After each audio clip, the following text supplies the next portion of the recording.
Thursday. That's when Democrats take control of the House. Leaders have introduced legislation that would fund most agencies currently without funding through September. The Department of Homeland Security would be funded into early February. There would be no new wall money allocated. President Trump has appeared to reject the offer on Twitter, writing, "Without a wall, there can be no real border security." Fox's Jared Halpern, the president, has invited congressional leaders from both parties to a Wednesday White House briefing on border security. Spokesperson for Customs and Border Protection is defending its agents who lobbed tear gas at a group of migrants near the Mexican border at Tijuana. The agent says some were throwing rocks at agents. Others were trying to pass children over the razor wire at the border. The State Department is still pressing Moscow for access to an American detained there on suspicion of spying. His family says Paul Whelan was in Moscow to attend a wedding, and the whole thing's a big misunderstanding. Fox News has learned that Whelan was court-martialed from the Marine Corps a decade ago. NASA reports it has now received confirmation from a deep space probe of its successful flyby by the New Horizons space probe of the Ultima Thule. That's a minor planet that's some 4 billion miles from Earth. We just went around the subsystems, the power, everybody reporting green status, and it was just a thrill. And then the cheers erupted in the Mission Operations Center. It was an amazing experience. Chris Hersman is the mission's systems engineer. Says the data collected will help scientists learn more about the origins of the universe. The markets reopen on Wednesday. Asian stocks are trading lower. Dow futures are down nearly 200 points. This is Fox News. Introducing Exchanged, Guam's first online and mobile remittance to the Philippines. Exchanged is the easiest and fastest way to send money to your family and friends anywhere in the Philippines. Download the Exchanged app or visit their website, exchange.me. Sign up, remit, and get a chance to win a trip for two to Manila. Deluxe accommodations at the Belmont Hotel at Resorts World Manila. So sign up and remit now at Exchanged. Promo ends March 2nd, 2019. Conditions apply. Also avail of Exchange dollar to remit promo. Visit exchange.me for details. Chili's 3 for Me menu just got bigger. We're giving you more choices for the same great price. For just $15, you can get a beverage, salad, and an entree. First, choose from a refreshing Coca-Cola, iced tea, or Heineken on draft. Then enjoy a house salad and select your choice of a mouth-watering entree, like our half-rack ribs, Cajun chicken pasta, old-timer burger, personal chicken fajitas, or the flavorful margarita flatbread. So hurry in today and enjoy our Chili's 3 for Me menu for just $15. Available for a limited time. Chili's, more life happens here. There's new brass at the Pentagon. Jim Mattis stepped down on New Year's Eve without a ceremony. Instead, he transferred power to his deputy, Patrick Shanahan, over the phone. In his first statement to the forces, Shanahan said, quote, "As acting Secretary of Defense, I now look forward to working with President Trump to carry out his vision." Officials say one of the biggest threats Shanahan faces is China, who launched a new type of ballistic missile from a submarine in November. While Shanahan started the day as acting defense chief, he makes his first public appearance Wednesday morning when he arrives for work at the Pentagon. At the Pentagon, Lucas Tomlinson, Fox News. The Marine Corps is trying to learn how a Marine was fatally shot at a barracks in Washington, D.C. early on New Year's Day. What we do know is that one adult male was shot. That person was transported to the hospital. We don't know if it's one suspect or multiple suspects that they're looking for, or maybe if this happened to be an accidental shooting, something like that. We really don't know the circumstances leading up to this shooting. Fox's Ann Cutler says the Marine's wound was not self-inflicted. His identity has not been released yet. 2018, another murderous year in Chicago, but police there say better than the last two. Police in Chicago report that 561 killings were committed in 2018, down from 660 in 2017 and more than 770 in 2016, which marked a 19-year high. Although the latest decrease is significant, Chicago's homicide total still eclipses the combined homicide totals of New York and Los Angeles. Meanwhile, violence in New Orleans was down in 2018, the city recording 145 killings, the lowest in 47 years. But analysts say the murder rate still remains the fourth highest in the nation. Jane Fergus, Fox News. In New York, I'm Jack Callahan. This is Fox News. There's a reason every day a Guam homeowner is getting a solar system installed by Micronesia Renewable Energy. It's because MRE is the most trusted name in solar. With more solar energy solutions than any other solar company on island, homeowners have a choice to go solar for zero money down or take the path to ownership. Whichever way, it keeps our skies blue and your pockets green. And with the most experienced solar technicians and an energy production guarantee, there are no worries. Call 632-2613 for a free consultation. MRE, the smarter choice. Docomo Pacific is making the Better Together bundle even better. 2 great services plus more. Get unlimited local calls, SMS, and 20 gigs of data, plus unlimited home internet for $109 a month. Sign up today and get free installation and choose between a free Galaxy S8, S8 Plus, or $100 off select devices. Mobile plus online from Docomo Pacific. Better together. Some conditions apply. See store for details. Welcome to Tall Tales with Bob Klitzkie, the only show on talk radio where common sense is a lot more common. Phone lines are now open at 888-TALK. That's 888-8255. And now, The Point proudly brings you Tall Tales with Senator Bob Klitzkie. A well-regulated militia being necessary to the security of a free state, the right of the people to keep and bear arms shall not be infringed. I think that's how we start the program, isn't it, real Joe Cruz? Every day, sir. Yeah, well, I haven't done it since last year, so. This is true. Yeah, so, it's been a while, so I just want to make sure I got off to the right start here. You got it perfect, sir. All right, good. Well, yeah, it's been a long time. So we start out every day.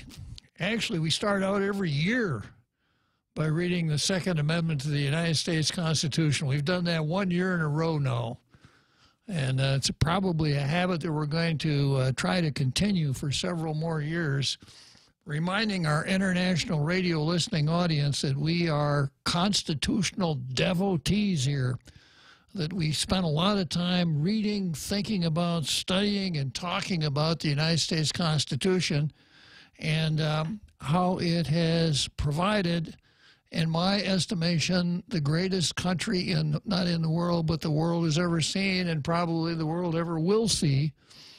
But we have to fight for it every day because there are those who would, by various means, try to detract from it or try to take it off course or tell you that the Constitution really isn't what you thought it was. It's just a living document, and we're so much smarter now than those dudes back in 1787 were, that we can come up with much better solutions. And we can come up with a much better society than they ever dreamed of back in those days. You take a look at guys like, George Washington looks pretty good now, the father of our country. Well, how disappointed were you when you found out that George Washington married a female? Yeah. He married a woman. So may he rest in peace. I think he'd have a hard time living that one down today. So anyhow, that's where we start. We're a little bit irreverent here on Tall Tales. We were last year. We're not going to change this year. We don't feel bad at all about criticizing the United States Supreme Court, the President of the United States Congress, you name it. The only people that have probably close to absolute immunity from criticism here on Tall Tales are our international radio listening audience, especially when they take the time to become part of Tall Tales themselves, like our friend Tom has today. Good afternoon, Tom. Good afternoon. I haven't heard from you since last year. Yeah, it's been a while, Tom. Anyway, the only thing that the Constitution did not say is every U.S. citizen has the right to bear arms, but where? At home or in their vehicle, or what kind of arms and how many? It's really not defined, right? So maybe that's where Congress have to step in limit the kind of firearm, a limit as to where you can have that firearm. Because that's the problem we're having nowadays with those drive-by shootings, is that the shooter, he knows he has the right to bear arms, but he doesn't realize that he doesn't have the right to take it and shoot it anytime he wants to. Well, I'm glad you raised several interesting points, Tom, and let me kind of take them one at a time here. First of all, it says the Second Amendment says the right of the people to keep and bear arms shall not be infringed. Keep arms and bear arms are two different phrases, and they have different meanings. Now, I've always maintained that the word bear arms is something that only soldiers or maybe police officers can do, that a citizen cannot bear arms. You have to be in a military capacity in order to bear arms. Mr. Justice Antonin Scalia hasn't touched that word. The only thing the Supreme Court has touched on in McDonald versus Chicago and Heller versus District of Columbia versus Heller is the right to keep arms. And both those majority opinions were written by Justice Scalia, and he said that a person has an individual constitutional right to keep a firearm in his house for self-protection.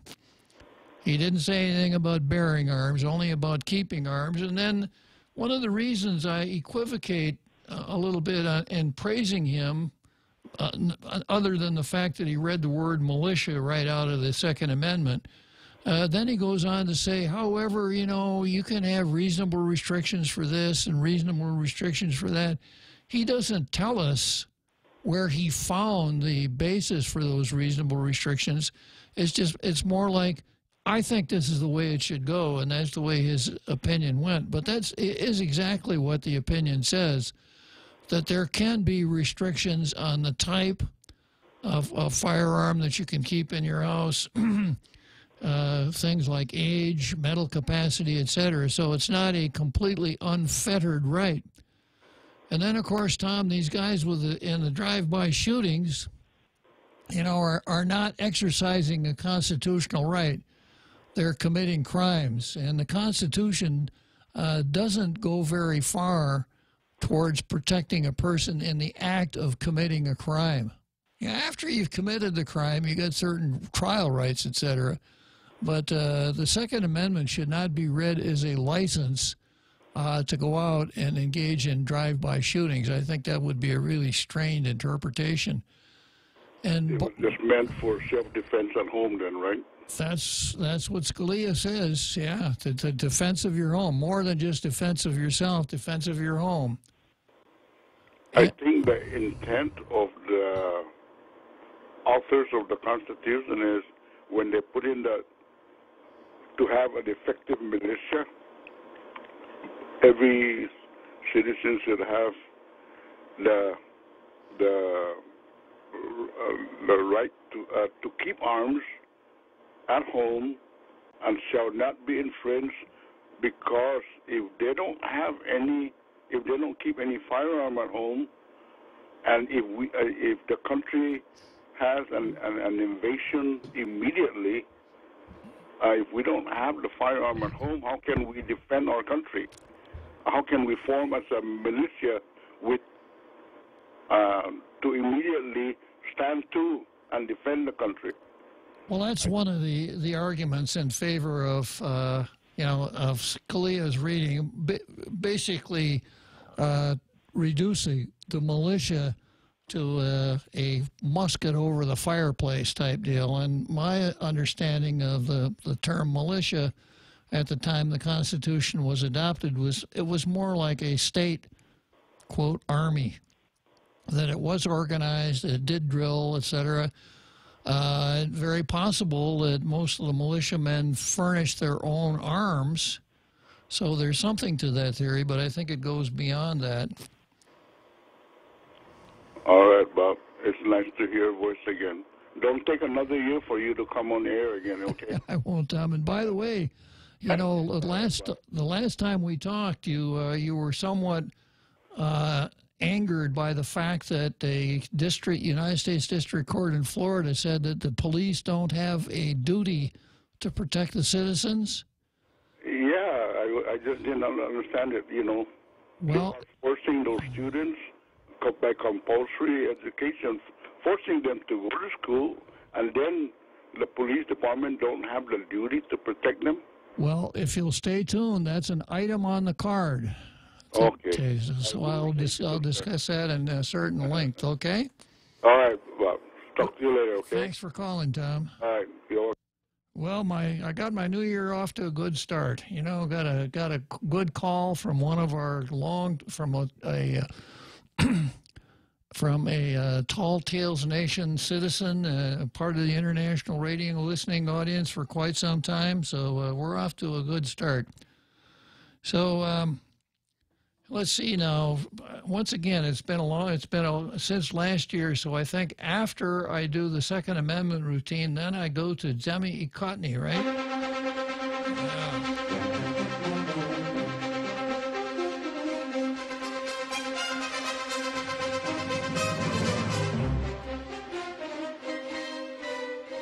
Yeah, and here's another good reason to stay tuned today till we get to the card, because one of the items on the card today is this: Demi Ekotny versus the other Meet the Press.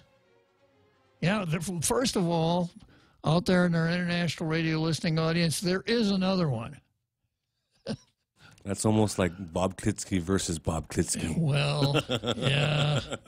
But this time it's Demi Ekotny, the real Meet the Press, versus the other Meet the Press, the one that NBC puts on TV once a week, you know. And when you see that, when I get done with that item on the card, you'll have no difficulty whatsoever determining which is the better of the two.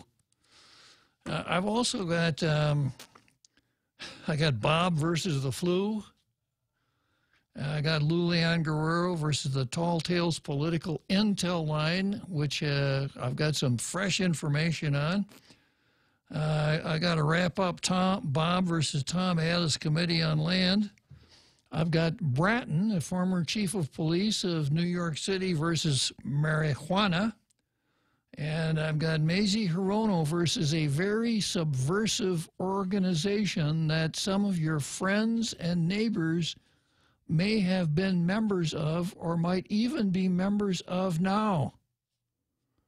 So after you've listened to that, you're probably going to want to get in touch with some of your relatives and ask them this question that goes all the way back to the House Un-American Activities Committee. It goes like this: Are you now, or have you ever been, a member of the Knights of Columbus?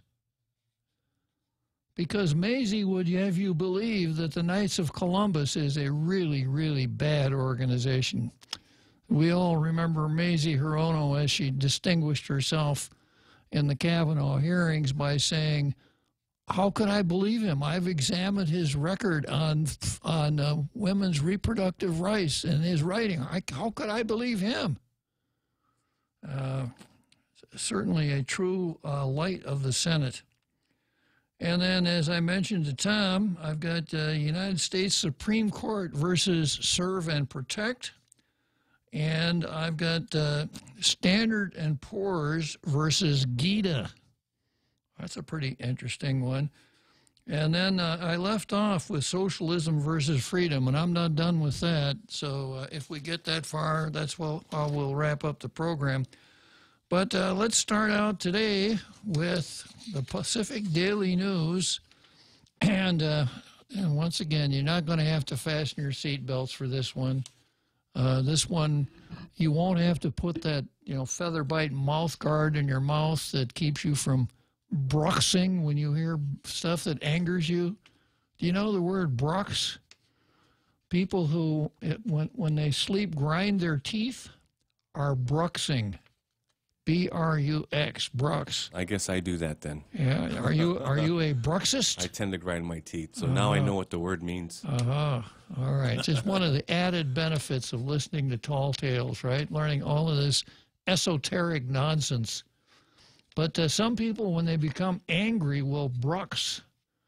And for those, you know, it'd be nice to have one of those rubber feather bite mouth guards, you know, to protect your teeth. But you won't need that for the Daily News editorial today. Here's how it goes. Our view, Guam fortunate to have Sister Mary Bridget Paris and the Regalo Foundation.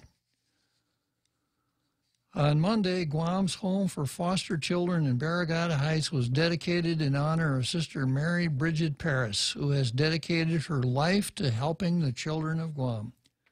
It is an appropriate honor for a woman who has spent so many years helping others. The home has become known as the Regalo House. It is a $1.4 million federally funded project that will provide a temporary home for children to be placed in foster care. The project, which was spearheaded by First Lady Christine Calvo after starting almost 6 years ago, has faced numerous delays, one of which we talked about right here on Tall Tales. The inability to place it up on what some call Millionaire's Row between the hospital and the Bishop Camacho, the Bishop Flores statue, because of its proximity to the cliff. In his last executive order as governor, Eddie Calvo designated the Regalo House as E. Guma Minaasi, Sister Mary Bridget Paris, RSM. I would have thought that would have been Igima, but what do I know? Paris joined the Sisters of Mercy more than 63 years ago and worked as an educator for nearly 50 years in Catholic schools on Guam and in the Northern Marianas. After working in the Diocese of Chalankanoa on Saipan and Rota for 10 years, she returned to Guam and became a program manager of the Lee Shelter for Catholic Social Services in 2003. At that time, she was nominated for a Lumen Christi, or Light of Christ Award. While working with the Lee Shelter, she ministered to survivors of domestic violence and to children who have been abused, neglected, or abandoned. Paris attended the ceremony Monday and spoke about the home, expressing gratitude for those who worked to build it.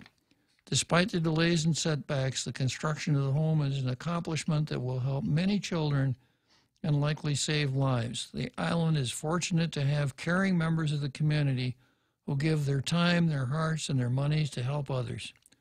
Although the Calvo administration is drawing to a close, the work of Christine Calvo's Regalo Foundation will continue. If you would like to support this work, you can learn more about the foundation at www.regaloguam.org. Okay, well, very good. And hats off to Sister Mary Bridget Paris. Very nicely done. And then we go to the Post, which today is taking out a really good-sized chunk. So if nothing else, you have to admire the intestinal fortitude of those folks over there at the Guam editorial board as they put together these editorials. And this is what the Post says. Public education campaign needed for cockfighting ban. In the midst of cockfighting season, concerns about the new cockfighting ban remain. We support the federal ban. That's what the Post says. They're not ducking out from under this one. We support the federal ban because we care about the humane treatment of animals. However, we believe the ban must be carefully implemented in light of the cultural significance and popularity of cockfighting on Guam. Implementing the cockfighting ban will be complicated because the sport has been practiced on island for several decades. As a result, we call for a public education campaign so people better understand and accept the law. Kitty Block, the acting president and CEO of the Humane Society of the United States, recently told the Guam Daily Post that the ban will be phased in over a period of 1 year. Once the ban takes full effect, those who sponsor or exhibit birds in a cockfight face a fine and a maximum term of 5 years. Attending a cockfight would be punishable by a fine and up to 1 year in prison. That's a pretty expensive ticket. The ban raises questions that should be answered as information becomes available. Will the implementation of the ban take into account the cultural significance of cockfighting in Guam? When will the different phases take effect? The Post has reached out. Yeah, I wish we could ban that term, reached out. How about just asked, right?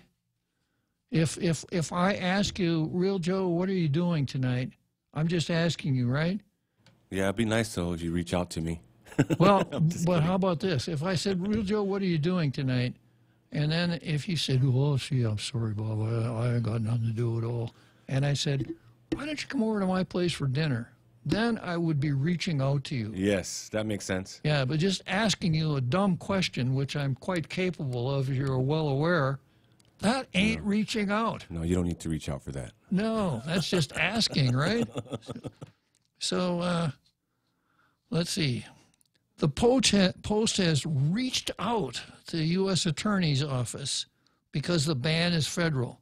How about the Post asked someone at the United States, because an office can't answer questions anyhow. An office is bricks and mortar, right? And then the rest of the story comes out. When contacted in late December, May Blas, the spokesman for the office, said there was no comment on the matter at that time. So what is this sentence about reaching out to the United States Attorney's Office? That's just wasted words. It's kind of like puffing, like the Post editors are puffing themselves out. Well, we reached out to the United States Attorney's Office. So I have this mental image, you know, they're down there in front of the United States Attorney's Office in Aniguac, and they're reaching out for it, right? Yeah. But it turns out they actually asked the spokeswoman for the U.S. Attorney's Office, May Blas, and she said no comment. So anyhow, we hope that questions about the ban will be answered so that it will be effective. The ban needs to be fully understood for strong public support and widespread compliance.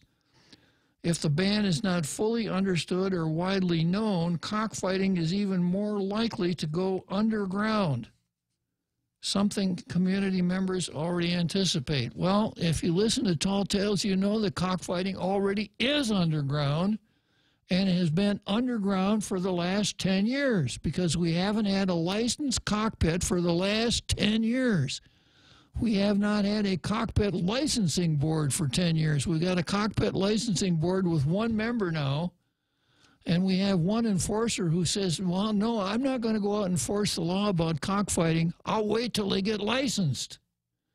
So it already is underground. It couldn't be any farther underground. The people who are supposed to be enforcing the law aren't enforcing it. The people who are supposed to implement the law aren't implementing it. Now, in the meantime, we do have the grumblers out there. Oh, you know, we've been cockfighting here ever since. You know, I'm not going to stop cockfighting. I learned it from my grandpa. It'll just go underground. Well, you can't have it both ways, folks. You can't say it's really, really important and something that we value very highly and then not regulate it, not have a board, not do anything with it at all except let it go, and then turn around and say, yeah, this is something that's really important to us. Now, I don't think the Post has picked up on that angle, but as part of the editorial page here on Tall Tales today, that is the Tall Tales editorial. In December, Ed Garrido, the chairman of the Cockpit License Board, told the Post he doesn't believe the federal ban will put an end to cockfighting. Now, this is a really responsible thing for a government official to say, isn't it? Yeah, I know it's against the law, but I don't think anybody's going to pay any attention to the law. And, oh, by the way, did you see my badge? I'm a member. I'm the chairman of the Cockpit Licensing Board. So, you know, I think part of this whole thing here is a really easy to answer question. How do you spell anarchy? A-N-A-R-C-H-Y, anarchy. And that's, we seem to have this tendency towards anarchy. We want to say things that are so important, but we don't want to enforce them. I'm going to come back and finish this up, and after I finish, no more Christmas music, Real Joe Cruz? Christmas is over. That was last year, sir. That was last year, okay. John Gibson, digging up history. The most famous gunfighters of the Old West, Bat Masterson and Wyatt Earp. You won't believe how the quick-draw lawmen ended their days. That story after this. Are you tired of getting ripped off by Obamacare? Are you confused by the options? Did you know there are advisors who will help you at no cost ever? Call Amy Yarborough, a trusted health insurance broker licensed with many carriers in 22 states. Amy and her team will get you the best plan and save you time and money. Amy Yarborough. Call her at 817-914-5835. That's 817-914-5835. Amy's team at 817-914-5835. Back to my story. Bat Masterson was the gunfighting sheriff of Dodge City. Wyatt Earp is quick-draw deputy. Earp famous for the gunfight at the OK Corral, of course, and Masterson, they both outlived their Wild West days by many years. After a stint in Alaska, Wyatt Earp went to Hollywood and became friends with the early Western movie star William H. Hart. Hart needed his help learning how to quick draw for movies. And Masterson, the fearsome sheriff of Dodge City who killed 26 men before he was 30, he wound up in New York City as a sports columnist for the New York Telegraph. He died at his desk, scribbling another column on Deadline. I'm John Gibson, digging up history. Here at APL, our core values give the company its heart and soul. Whether it's connecting your business with our global network through our newly enhanced service or investing our efforts into giving back to the community, APL is committed to serving you. We humbly honor the opportunity to find innovative solutions for you and your business. To learn more about our enhanced service, call 588-4651 or visit www.apl.com/Guam for more details. Insurance doesn't have to be another budget buster. Nambo Insurance has reasons for you to celebrate this new year. With Nambo Insurance Bundle Up Plan, you can save big. Bundle up your home, auto, or motorcycle insurance and save up to 50% off. Start off this new year with great savings from Nambo. Hurry and visit our 2 locations in ITC Building in Tumalin and our new Nambo Building in Hagåtña. Call us at 477-9754 or visit us at nambo.com. From our Nambo familia to yours, we wish you all a happy new year. Now, more Tall Tales with Bob Klitzkie. Yeah, here we are. Spitting truth again. like watermelon seeds at a summer picnic. Call now, 888-TALK, 888-8255. Oh, sitting over there in the sidelines, spitting out watermelon seeds. So, yeah, the article goes on to say the Cockpit License Board for years has been struggling unsuccessfully to issue cockfighting licenses and impose a measure of supervision over the sport. Not struggling unsuccessfully, just not trying. And that comes through loud and clear from the statements of Mr. Garrido and the official at the Department of Revenue and Taxation. No, we're not going to enforce this. We're going to wait till they get licenses first. Then we'll go out and enforce the law against unlicensed cockpits. No doubt federal officials will face an uphill battle in trying to make the ban effective on Guam. To have a fighting chance to succeed, the ban must be made clear to our island community for understanding and acceptance. Well, I got an interesting post here that had apparently escaped my attention, unless it's part of tonight's news. And it's activists, whether you support it or not, cockfighting ban signals a bigger problem. And then the article starts, it's not just about the sport, although that is a large part of it. Whether you agree with the cockfighting or not, advocates say a federal ban symbolizes an even deeper problem. Now, are you ready for this? Colonialism. Yeah. Chamorro rights activist Michael Bavacqua hosted a podcast Sunday at the university covering the topic of cockfighting and the federal ban recently enacted. The ban was part of the farm bill signed into law by President Trump that provides hundreds of billions in aid to farmers and agriculture. But somehow the ban on cockfighting in the territories was snuck into the language of the law. Well, that creates a nice mental image, doesn't it? Snuck into the language of the law. And now this ban will take effect 1 year from now. And now this ban will take effect 1 year from now to the detriment of those in the cockfighting community. As many say, the ripple effect will be wide and far-reaching, especially for those who use it as their bread and butter. I believe they're selfish because they're going to yank that out. You know, how many lives you're going to affect? How many people is going to be affected? Tens and thousands of chickens come our way at $300 to $500 a chicken. You're going to hurt the people in the States also. You're going to hurt our feed store, says Frank Taino. There's going to be a lot of people put out of business. There's going to be housing being taken away. There's going to be cars being repossessed because cockfighting has been in their lives since day one. Wow. I figured there'd be some dislocations, but this thing about the earth opening up into large cracks and people being swallowed up, I never anticipated that. Taino is a cockfighter from Humatak who has been involved in the sport since he was 10 years old. A long-held tradition in his family, Taino says. As a kid, the sport kept him out of trouble and taught him discipline. More than just the economic laws, Taino says making cockfighting illegal will just drive it underground, which will lead to more crime.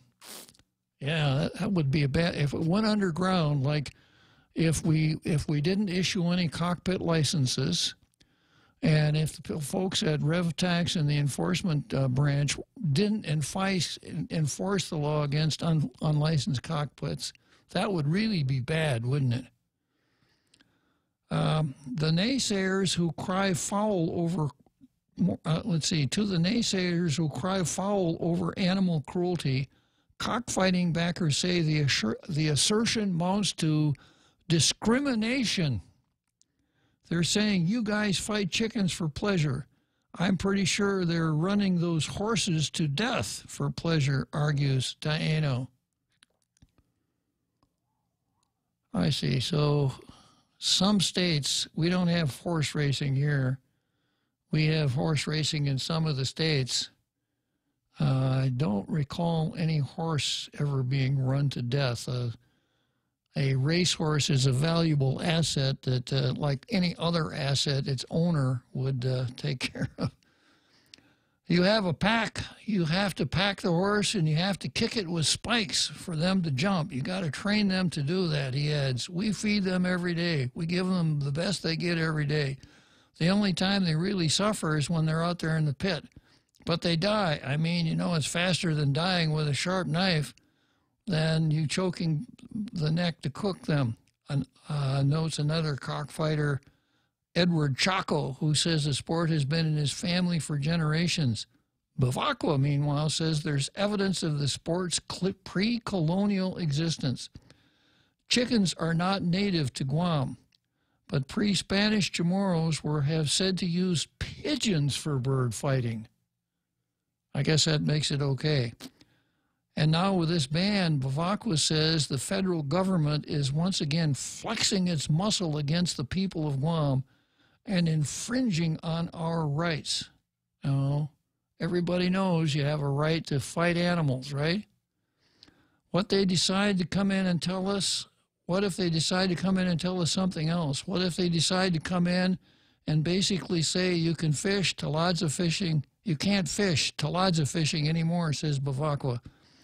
This is larger than a discussion about cockfighting itself, so people who focus on it because they don't agree with cockfighting out of moral issues, that's not the point. The point is no one on Guam, whether you support it or not, got a chance to speak or have any power on this issue. Bavacqua encouraged stakeholders to lobby lawmakers into taking action. Carlos Camacho said during the podcast that Senator-elect Tina Muñoz Barnes is looking into the possibility of legal action, as there may be a loophole in the law that would allow for cockfighting continued practice on Guam. Well, maybe we could just ignore the law like we did the federal law against cultivating, selling, etc. marijuana. We could just probably just ignore it. If we developed a local law, Governor Calvo signed the marijuana laws, maybe Governor Leon Guerrero would sign the cockfighting laws.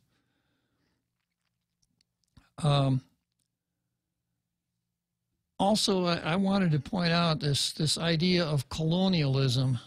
Unfortunately for us, the national government treats Guam about the same way it treats the states. And I've been on this subject so many times. We don't have a federal government anymore. We have a national government.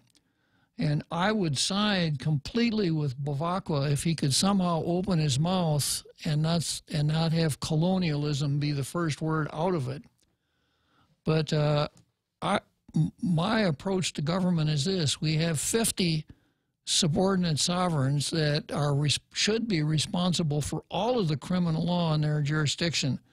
So if the state of Utah, the state of Texas wants to allow cockfighting and the state of Utah doesn't, that's the way a federal system is supposed to work. And of course it hasn't worked that way. It hasn't worked that way for a long, long time.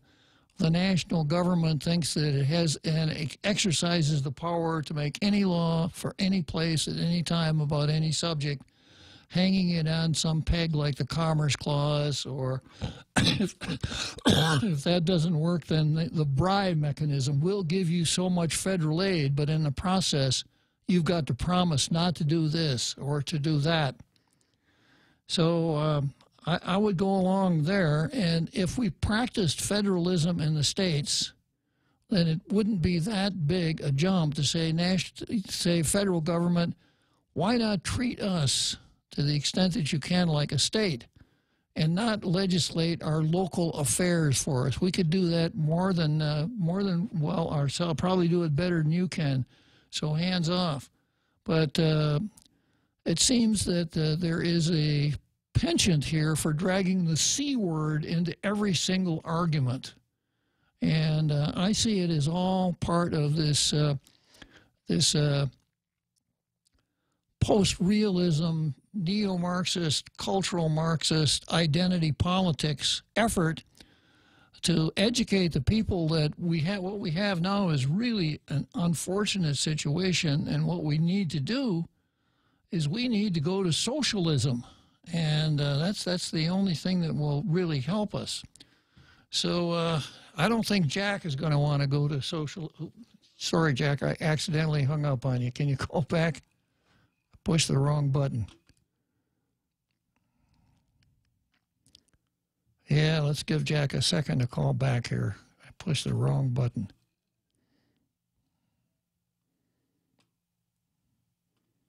Maybe he'll call back. There he is. Yeah. Let me just pick it up so I don't screw it up, okay, Real Joe Cruz? Hey, Jack? Hey, Merry Christmas there, Bob. Yeah, well, I finally figured out a way to not have you tell me now that I don't know Jack, but I'm not going to do it again, Jack. Yeah, it was just a simple reminder for us Catholics. Merry Christmas goes all the way up until the baptism of our Lord, which this year is on the 15th. So just a little friendly reminder there. So you could still play a little bit of Christmas music if you want. Well, when it comes to jabbering on the microphone, the Real Joe Cruz gives me a blank check. When it comes to playing music, I defer to his good taste. Yes. He always has a great taste. The catalogs are small, I understand, because it's on Facebook Live.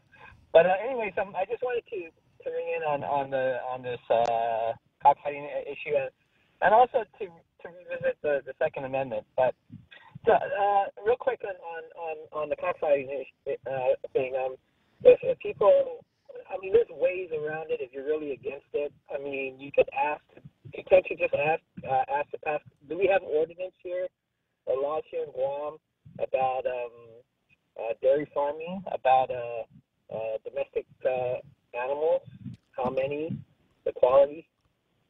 I'm sorry, I don't understand. What are you saying, Jack? You're a little hard to understand.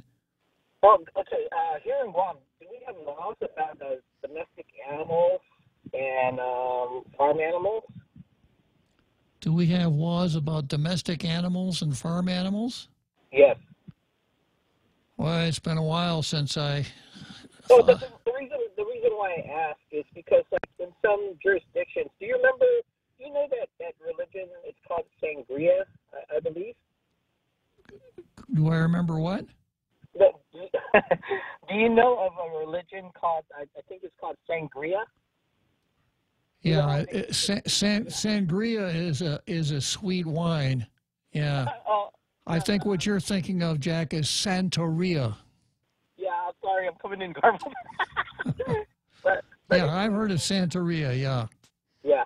So I remember that, like, in some jurisdictions, the way they got around the thing about religion is that they passed ordinance because it was a health issue. It was a health problem. And so that, instead of broaching the religious aspect of Santeria, they came about it through a health ordinance. I think maybe the same thing about cockfighting could be done. I mean, I'm not for it, but if people are against it, there's a way to go about it where you don't. Hello? Yeah. Where you don't infringe on the cultural aspect. It's just a community aspect in which we look at this as a health ordinance, and cockfighting really it's not that kind of a clean sport which you want to engage in. And by the way, I was raised where we do snap the necks of the chicken. We don't use blades or axe or anything like that. We actually snap the neck of the chicken to prepare the chicken to eat. So I see nothing wrong with that. But if I could just touch on the Second Amendment issue, it's available online, the oral arguments. It's about 2 hours long, D.C. versus Heller. And in that oral argument, they speak about the militia ad nauseum. So I don't think that Justice Scalia forgot about the word militia. They spoke about it ad nauseum during the oral arguments. And if you like, you could take some time to listen. I know it's 2 hours long, but 90% of what you're discussing about the Second Amendment right now, they've already covered during arguments. So I encourage you, if you want to just listen to it in your spare time while you're doing something else, because it's all oral. It's all by word of mouth, and so you can listen to the whole argument. It's available online. Well, Jack, if I spent 2 hours listening to anything, it's probably yesterday's episode of Tall Tales. Oh, I always do that, too, while I'm doing something else. And then with respect to Mr. Justice Scalia and his giving short shrift to the word militia in his decisions, Jack, I've already made up my mind. Don't try to confuse me with the facts. No, but we've always had this agreement on certain issues, and then the things that we don't agree on, I find that either I don't go back far enough or you don't go back far enough. So when we speak about the word militia, you just went back to the states and the original colonies. Actually, militia was way back in the old world. Yeah, Jack, when it comes to the Supreme Court, the only thing that a justice can say on the bench that would have any real impact would be, excuse me, if he happened to belch during oral argument. The reports, the news might pick that up. Otherwise, it's what goes in the opinions that counts, because oral argument has several different purposes, only one of which perhaps is enunciating the justice's particular idea about the case before him. Remember, the oral argument occurs before the justices have even had a conference. So Scalia especially uses oral argument as a very effective means for perpetuating the myth of Antonin Scalia. But anyhow, Jack, good suggestion. Thanks for calling. Okay, I agree. Merry Christmas. Same to you, Jack. Okay, bye-bye. Cheers to 80 years. It's our 80th anniversary and the gifts are on us. 80 gift certificates, 8 shopping sprees, 8 staycations, and 1 round-trip flyaway for 2 to Manila. So how do you enter? Calvo's Insurance personal home and auto customers are automatically entered. Non-Calvo's customers may enter by receiving a qualified quote. It's our way of saying thank you for trusting us for the past 80 years. For more details, visit calvos.com/giveaway or call 472-6816. Calvo's Insurance, serving Guam for 80 years. Welcome to Subway's ad for the new Chipotle cheesesteak sandwich. How would you like it? I would like it to predict my future. My pleasure. I see your future. Delicious moment in the new Chipotle cheesesteak sandwich with steak, jalapeno peppers, and Chipotle Southwest sauce. Wait, I foresee an imminent spell that is going to entice you. It's the crunchy bread with sunflower seeds, which provides an enchanting flavor. Don't miss it, and be mindful, the portal of the Chipotle cheesesteak sandwich is open for a limited time only. Subway, make it what you want.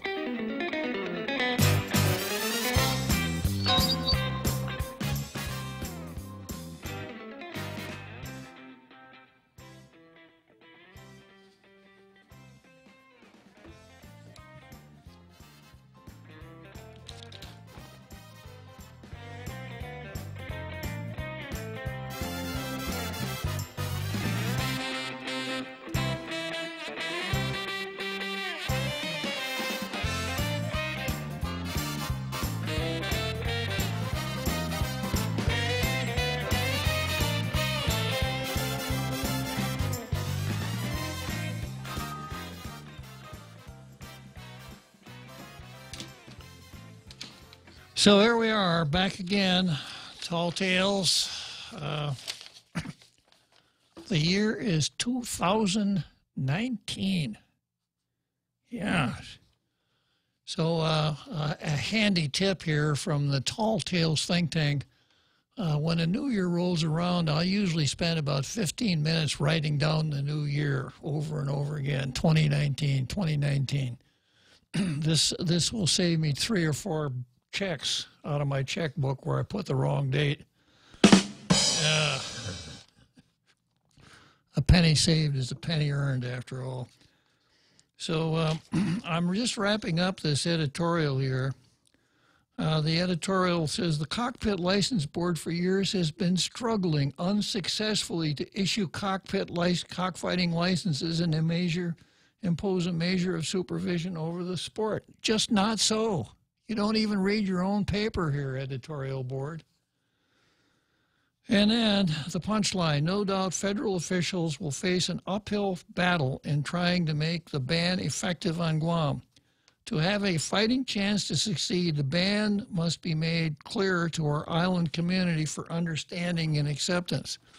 Well, I think the only thing that's going to make the ban effective is if people who have the responsibility for enforcing the law don't equivalate, don't try to reach out to the cockfighters and say, well, you know, it's against federal law, but, you know, we know you like it and you've been doing it for a long time, so we're going to reach out to you. As the editorial points out, there are some pretty stiff penalties involved for illegal cockfighting, even for attending one.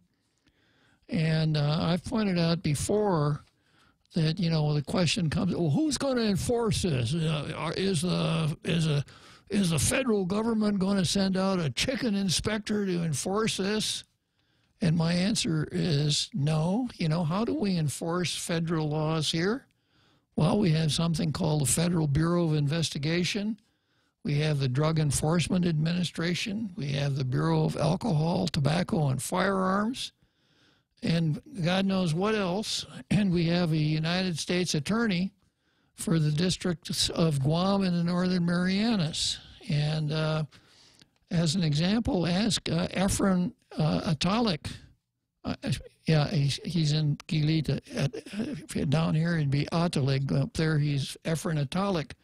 How we enforce these national laws against local corruption. Well, the way we do it is the FBI arrests people, and the United States Attorney prosecutes them. Mr. Atalik may or may not prevail at trial, but he didn't get away with anything. And I've made the observation before that a cockfight would seem to me to be a pretty juicy target for anyone who's looking around at things like money laundering, as an example, income tax evasion, and other things where large amounts of unaccounted for cash are always available.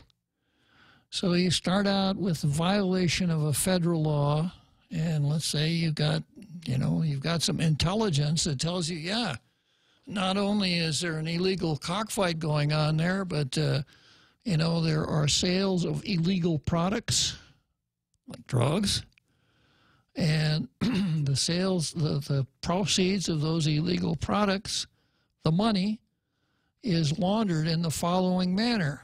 It is cash, and it's money laundered, etc. I won't invoke Sherlock Holmes and the dog here, and I'm not Sherlock Holmes, but it just seems to me that this would seem to be a pretty juicy target for an FBI special agent in charge, for a United States attorney, etc., who wanted to go out and do a big bust. It seems to me it's logical enough that I wouldn't go near an illegal cockfight with somebody else's 10-foot pole. Now, the braggadocio that's been exhibited so far is exactly, we're going to do it anyhow. We don't care. Well, a year from now, the statute will kick in, and unlike what the editorial says, I don't think there's any phase-in involved. It's either illegal or it's not illegal. So a year from now, well, of course, there could be some good news on the horizon. We might actually have a cockpit license board. They might actually issue licenses to a cockpit, and the person at RevTax who enforces the cockfighting law might actually start enforcing it. So hard to say what's going to happen. So when it comes to the editorials, a nice warm-hearted editorial by the Daily News. And as far as the Post is concerned,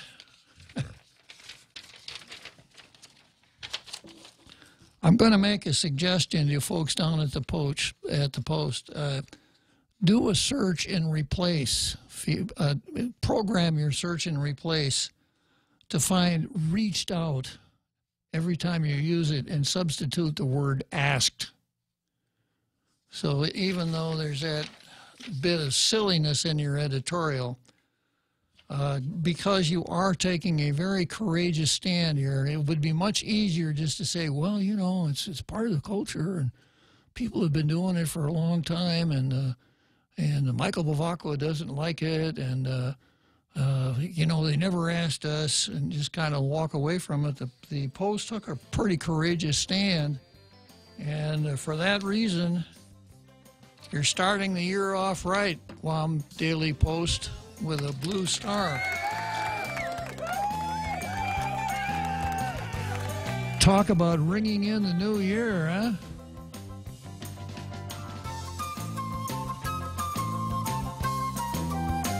I'll see you after that big halftime show we always have at 5.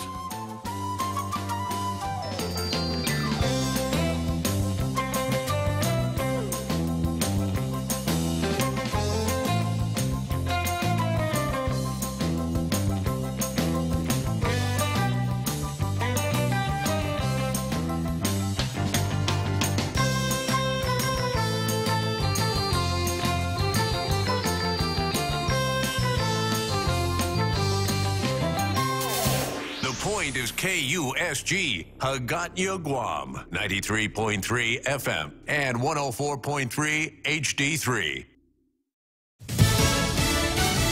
President says, let's talk about it. I'm Jack Callahan, Fox News. A White House sit-down is planned Wednesday afternoon on what is the 12th day of a partial government shutdown. Top Republicans and Democrats in both the House and Senate have been invited to attend what's being called a briefing on border security.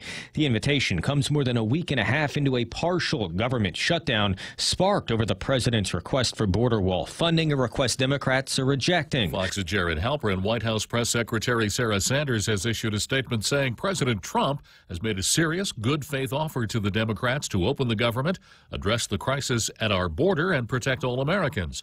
We've heard nothing back from the Democrats, who have so far refused to compromise.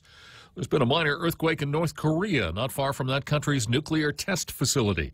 South Korea's weather agency says that 2.8 magnitude quake is likely the residual effect of a nuclear test conducted in September of 2017. Parts of the mountain near the test site also collapsed last spring.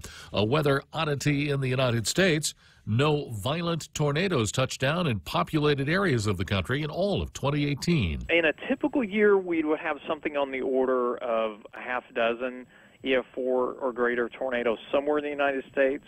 So it is highly unusual to have none. That's National Weather Service meteorologist Rich Thompson, who also says the number of tornado deaths in 2018 was just 10. The annual average is 69. Health officials in Cleveland have turned off some of the drinking fountains at Hopkins International Airport after 6 people got sick on board a flight from Cleveland to Tampa on Tuesday. The 6 were not traveling together. Passengers aboard that Frontier Airlines jet were kept on board the plane in Tampa while health officials checked for contagions. What caused that illness? Still under investigation. This is Fox News. Chili's 3 for Me menu just got bigger. We're giving you more choices for the same great price. For just $15, you can get a beverage, salad, and an entree. First, choose from a refreshing Coca-Cola, iced tea, or Heineken on draft. Then enjoy a house salad and select your choice of a mouth-watering entree, like our half-rack ribs, Cajun chicken pasta, old-timer burger, personal chicken fajitas, or the flavorful margarita flatbread. So hurry in today and enjoy our Chili's 3 for Me menu for just $15.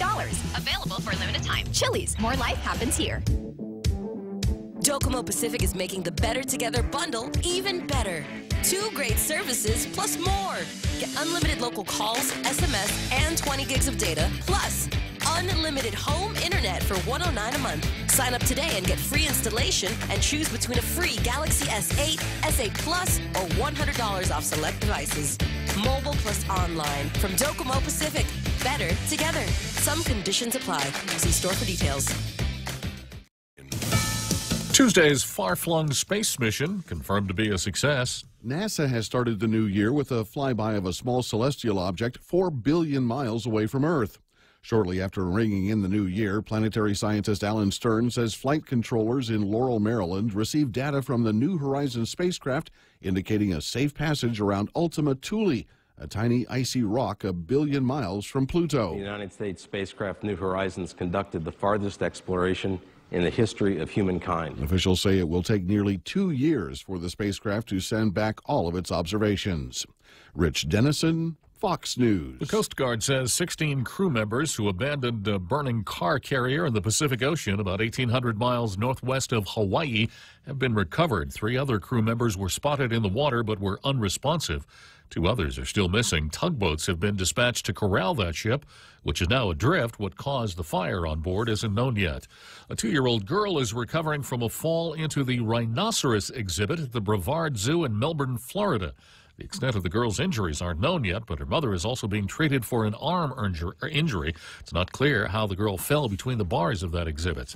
A lost wedding ring is back with its rightful owner in Washington state after a fateful shopping trip and a big help from social media. After opening the package of her new Instant Pot, Shiloah Avery of Port Orchard, Washington, found a treasure inside, a wedding ring. She posted about the discovery on a local Facebook page. Within hours, a woman named Joanne Johnson reached out explaining she lost the ring while shopping at Walmart for Instant Pots just days before her 20th anniversary. She drew an illustration to prove she was the ring's rightful owner. While the holidays may be over, Johnson calls Avery her Christmas angel. Kristen Goodwin, Fox News. In New York, I'm Jack Callahan. This is Fox News.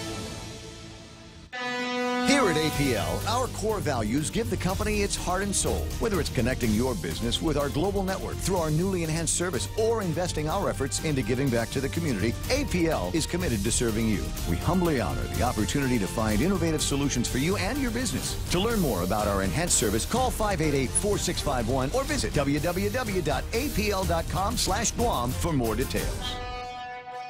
There's a reason every day a Guam homeowner is getting a solar system installed by Micronesia Renewable Energy. It's because MRE is the most trusted name in solar. With more solar energy solutions than any other solar company on island, homeowners have a choice to go solar for zero money down or take the path to ownership. Whichever way, it keeps our skies blue and your pockets green. And with the most experienced solar technicians and an energy production guarantee, there are no worries. Call 632-2613 for a free consultation. MRE, the smarter choice.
And that big halftime show is just as good this year as it was last year.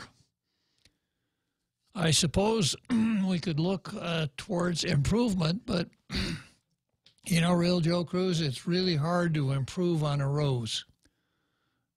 That's true, sir. Yeah, once you've reached perfection, it's hard to make it any better. So let's see here. I've got the card, and I notice I've got our Carl on the line. Good afternoon, our Carl. Afternoon, our Carl. Hey, good afternoon, Bob. Belated Happy New Year. Well, here I am, big as life, twice as ugly. Well, that's progress, you know. Maybe not the best direction, but it's progress. Yeah. Yeah, I just wanted to weigh in on a couple of things. One of them was this issue with the cockfighting. The irony I find in all of this is that the left, or at least a representative of the left, is complaining about something that is actually the fruit of another branch of the left, which is the animal rights activists.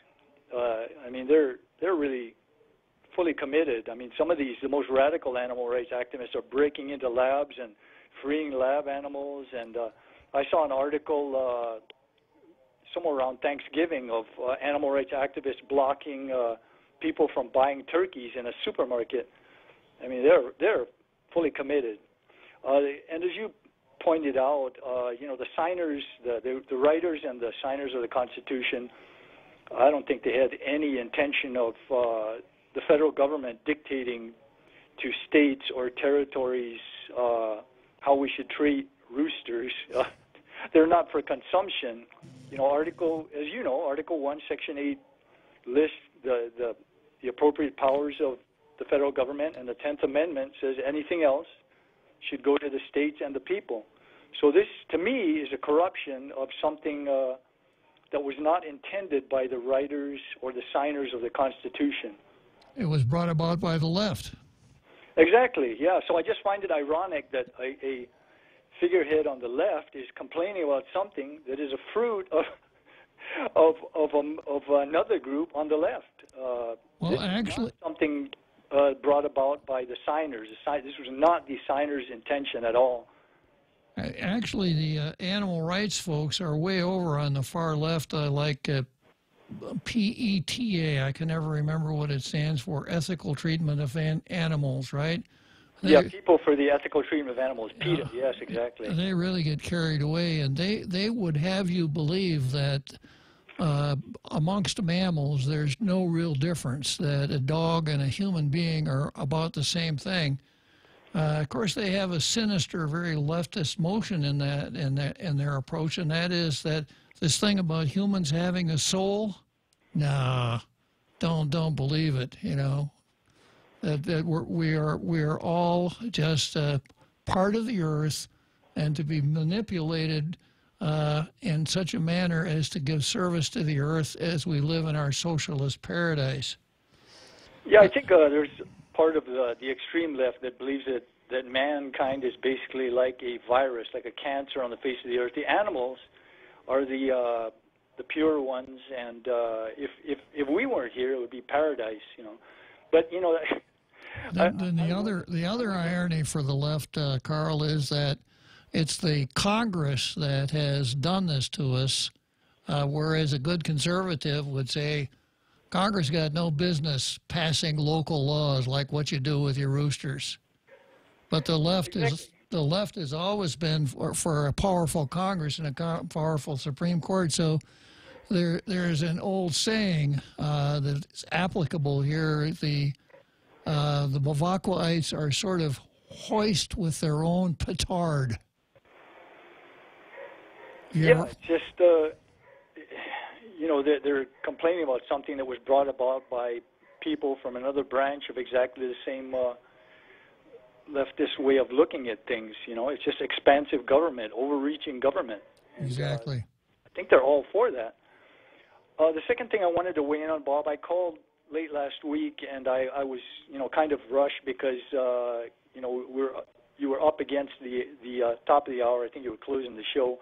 And I weighed in quickly about my frustration, my irritation with the UN's outrage and insistence that certain former colonies or colonies need to be decolonized. It's outrageous, and you know, all this stuff. And I just found it outrageous, their outrage, selective outrage. And there's total silence on the issue of Tibet, and I missed out many points. Tibet was invaded by China in 1950. There were an estimated over 400,000 to 1.2 million Tibetans slaughtered. Over 6,000 monasteries were reduced to just 8. Countless shrines and religious texts completely obliterated, burned, destroyed. The Tibetans are not allowed to speak their own language. They will be punished if they do. They're only allowed to speak Mandarin. And the Dalai Lama, their official leader, has been ostracized from the country. The Communist Party now picks their leader. Bob, are you there? I'm still here, Carl. Oh, okay. I thought I heard a beep.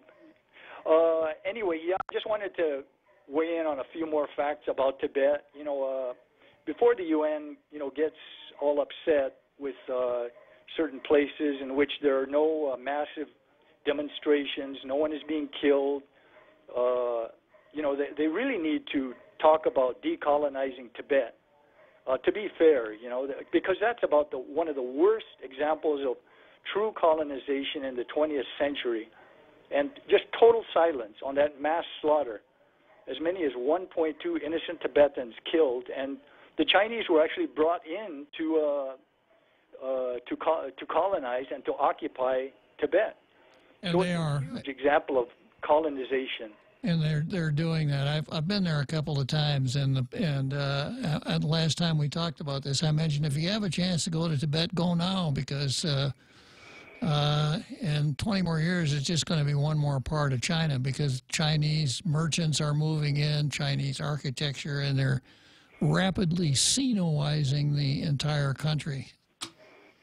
Yeah, so I mean, if you want a real example of cultural genocide, I mean, decolonize Tibet. Until they actually bring that up, at the UN, I totally do not pay attention to anything they say, because it's just a complete hypocrisy, to completely ignore this mass slaughter of innocent people and continuing occupation and colonization of this country, and refusing to talk about it, not one word about it. I find it hard to take anything they say seriously when it comes to the issue of colonization or decolonization. It's just all empty rhetoric to me. Anyway, Bob, thank you for allowing me to weigh in. I appreciate it, and always enjoy your show as usual. Okay, thanks for calling, Carl. Well, there's our Carl. I haven't talked to him since last year. Yeah. Still sounds the same. Okay, well, let me go to the card here. The first item on the card, of course, is the law lecture. And as I explain every day, we talk about Guam law and federal law, which I call national law for good reason. And I just thought it would be helpful if all of our international radio listening audience do something about the laws of some of the states. So did I get a chance to do it on Monday before I flamed out? Which one, sir? Did I get a chance to do the law lecture on Monday? I don't believe so, sir. I don't think I lasted that long, yeah. So the last time we had a Tall Tales law lecture, I talked about the laws of Montana and Missouri. Missouri, yeah. Yeah, that's what I'm calling it now. Yeah, I talked about both Missouri and Missouri. And remember I told you that story about the old Missouri farmer? Yeah, at least he wasn't lost. Yeah. So today we're going to talk about Nebraska and Nevada. In Nebraska, it's illegal for a mother to give her daughter a perm without a state license. Little protectionism there, right? Probably a very strong beauty shop lobby in Nebraska. We don't want you mothers giving your daughters perms when we're open for business. In Waterloo, Nebraska, barbers are forbidden from eating onions between 7 a.m. and 7 p.m. I think this is probably a mercy rule. In Omaha, Nebraska, barbers are forbidden from shaving their customers' chests. In Nebraska, if a child burps during church service in Omaha, his or her parents may be arrested. Wow. Yeah. And it is in Nebraska, it is illegal for bar owners to sell beer unless they are simultaneously brewing a kettle of soup. Yeah, never drink on an empty stomach, right? You got to have a kettle of soup handy. In Nyala, Nebraska, a man is forbidden from buying drinks for more than 3 people other than himself in any one period of the day. Boy, back in my drinking days, that would have worked like a charm on me. I can't see myself ever buying 3 drinks for other people. Yeah, in Nebraska, it's illegal to drive a camel on the highway. Yeah, and then we're complaining about cockfighting. Can't even drive a camel on the highway, for crying out loud. In Eureka, Nebraska, men who wear mustaches are forbidden from kissing women. Remind me never to go to Eureka, Nebraska with my wife. And everyone walking on the streets of Elko, I'm sorry, it's Nevada, not Nebraska. Everyone walking on the streets of Elko, Nevada, is required to wear a mask. So, Elko, Nevada, eh? Okay, so tomorrow we'll pick it up with the news. Tomorrow will be time for the news. New Hampshire, New Jersey, New Mexico, New York, etc.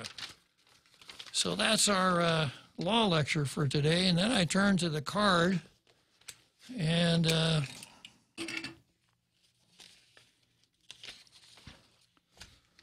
first item on the card is Bob versus the flu. And my apologies for flying out here early on Monday. At 4:30, I had to bag it and go home. I really felt bad. I'll tell you how bad I felt. I felt so bad. I felt like an 80-year-old man. Yeah. And then when I got home and I did some figuring, I kind of figured out why I felt that way. But I rested up, and as the Real Joe Crow has reminded me, cough is getting better because I've been practicing a lot, and I think I'm finally on the road to recovery. So thanks a lot for tuning in today, and I really missed everybody out there in our international radio listening audience, so I think I better take a minute here to welcome them all back, Real Joe Cruz.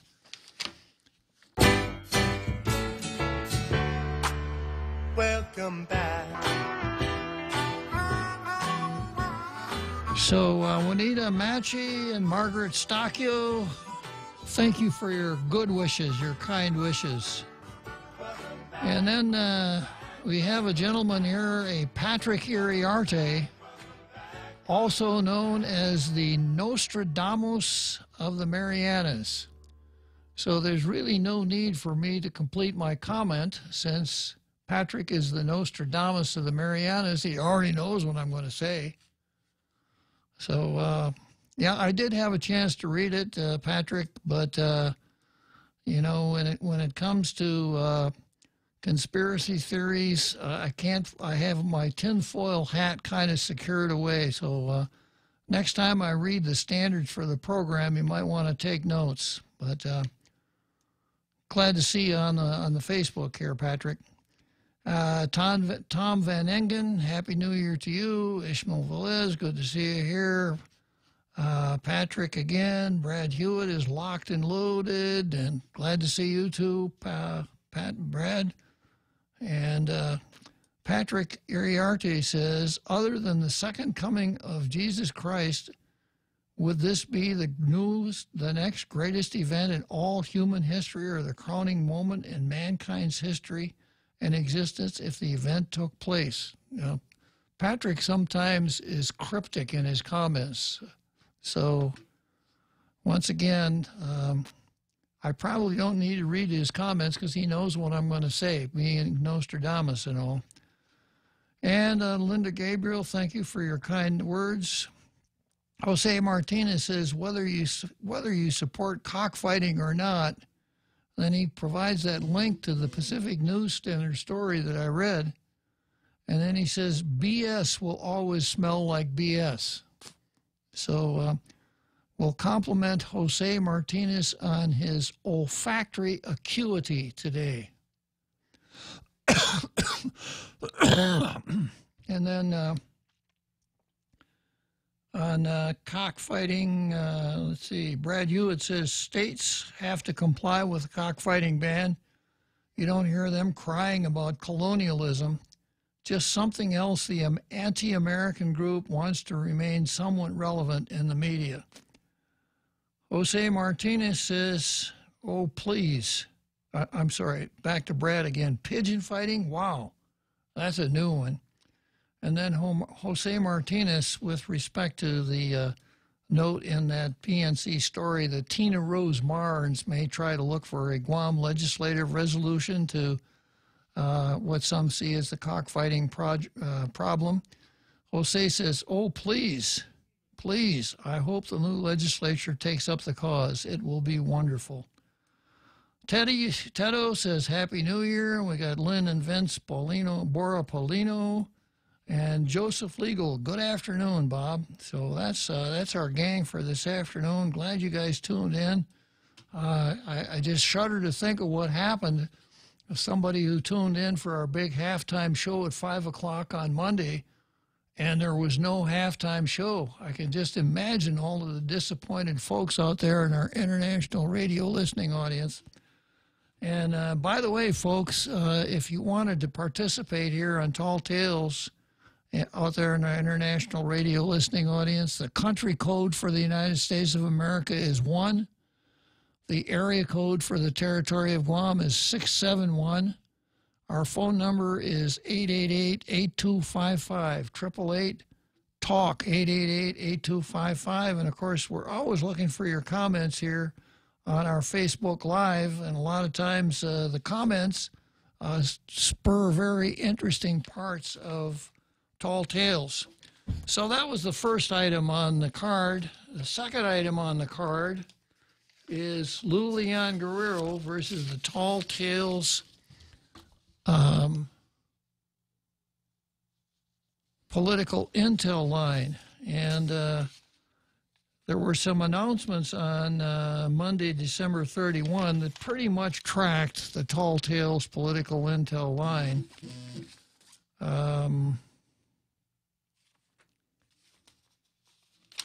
Some that didn't, and I'm going to take a minute to analyze some of these. We had picked Doreen Chrysostimo to be the director of RevTax.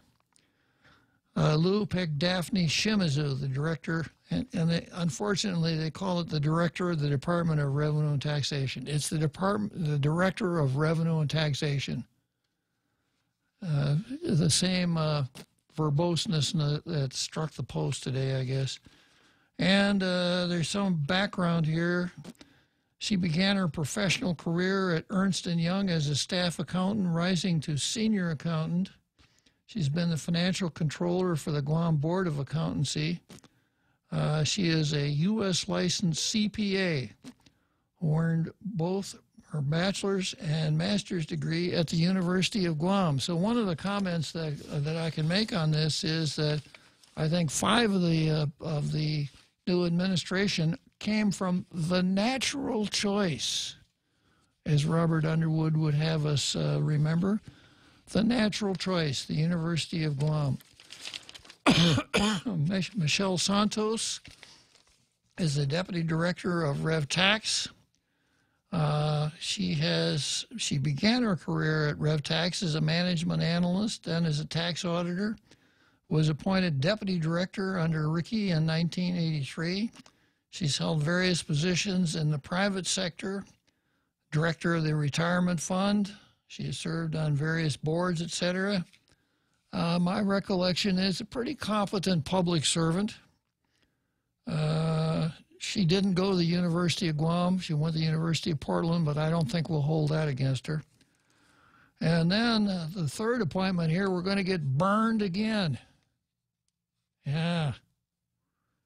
So Ed Byrne, the guy who burned us on his figures on how much the government holidays were going to cost, it's only going to cost about $5,000, Ed Byrne said, discounting the other almost $1 million that we paid people not to work.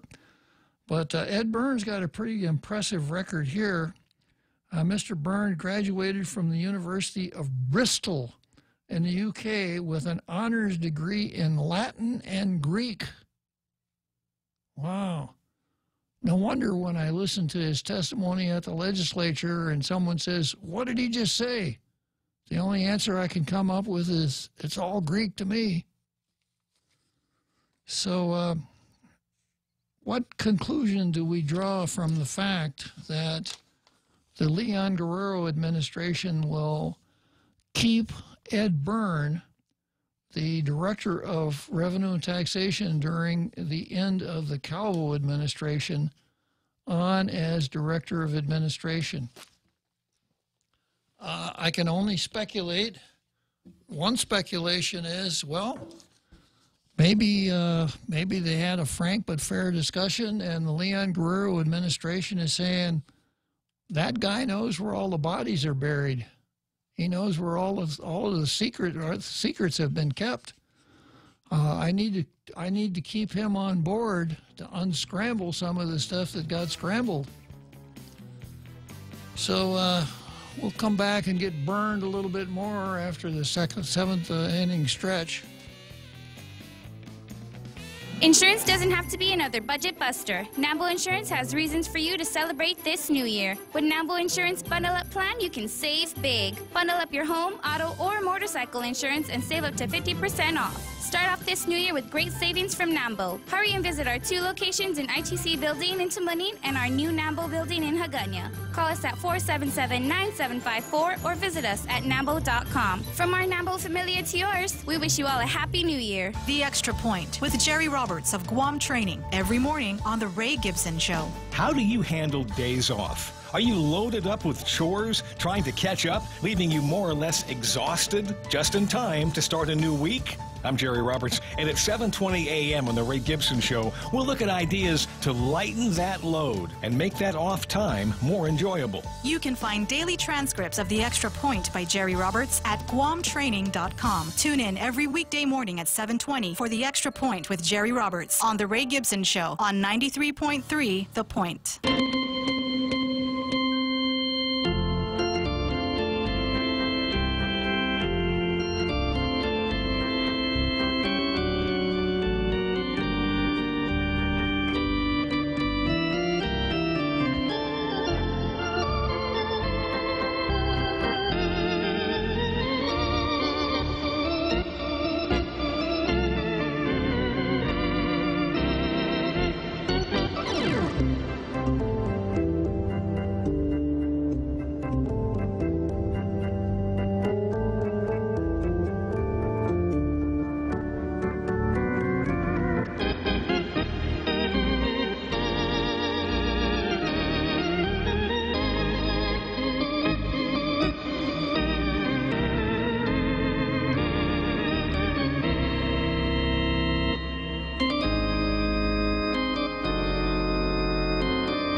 The 7th inning stretch, Wrigley Field, Chicago, the world's most beautiful ballpark.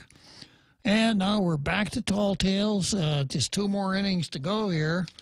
And I just finished explaining how we're going to get burned again at the Department of Administration. And then if you take that into consideration with the Leon Guerrero administration's appointment to be the director of the Bureau of Budget and Management Research.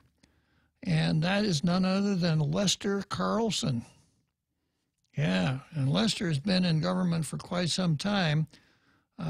He's been the acting director and the deputy director of BBMR, 30 years of government service and nearly a decade in private service. In addition to his position at BBMR, he was public finance manager at GITA for nearly 15 years.